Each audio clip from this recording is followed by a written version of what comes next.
Senator Joe Manchin telling The Hill he thought the changes were, quote, wrong and degrades the chamber. Let's bring in Julian Epstein, Democratic strategist, and Shermichael Singleton, Republican strategist, to talk a little bit more about this. Julian, is this a bad look for the Senate? I mean, already we're losing the respect and the honor of so many offices, and the communities, like everybody, getting used to Zoom attire where you got the party on top and the shorts on the bottom. Is this a good idea? Yeah. It's not my style, says the guy who's wearing a polo shirt this morning and no suit jacket. I remember Ronald Reagan saying he would never be photographed inside the Oval Office without a jacket on, just out of respect for the office.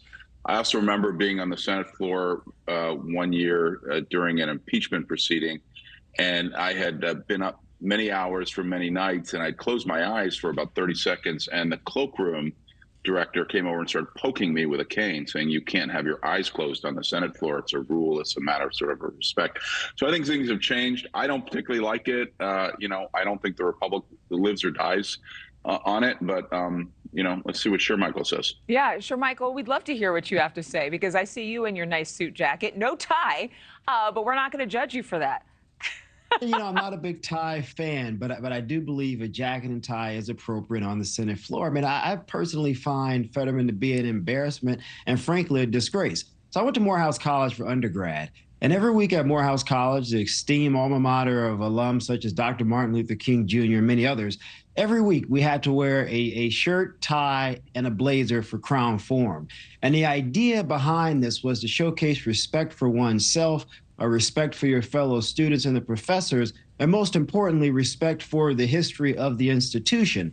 I think that same reservation should be reserved for the body of the United States Senate. Now, Fetterman has some issues that may warrant him as an individual dressing a little more comfortably. Then he and only he should perhaps be given some temporary relief, but not drastic rule changes for the entire body. There are so many studies out there, Julian, that show that when you dress better, you feel better about yourself, you project differently. We even teach children that if they dress better, their confidence and their personality, their emotions will be in better check. Why in the world is Washington having a debate over this, as if there is a debate? It shouldn't, and I sort of agree with everything Shermichael just said. I think there's another reason to answer your question, which is that rules matter. And I think we've seen in the last 3 or 4 years sort of, and this is a cultural criticism from the conservatives, which I happen to agree with, a sort of a decline in the recognition and the observance of basic rules. I think we're seeing that with people thinking they can get away with shoplifting and smash and grab crimes. I think we're seeing that with kids thinking they can tell their parents to go kiss off and they set the rules. I think we're seeing that with students in universities thinking that they can sort of dictate what the agenda should be, what the curriculum should be. If a professor says something they don't like, they can get them canceled. So I think we are seeing, I'm less concerned about Senate dress, although I agree with Shermichael, but I do think we are seeing across our culture an increasing disrespect for basic rules that are sort of important to our concept of ordered liberty. Anytime we see a Democrat and Republican on our air who actually agree on something, I have to make note of it and have a little happy dance, because there are still some people with common sense in America who might differ on opinion but still believe in respect, a common courtesy. Can I say something about that real quick? Sure, Julian, please. So I think 75% of Americans believe in common sense approaches to things, whether you're talking about crime or school choice or sort of a whole host of issues.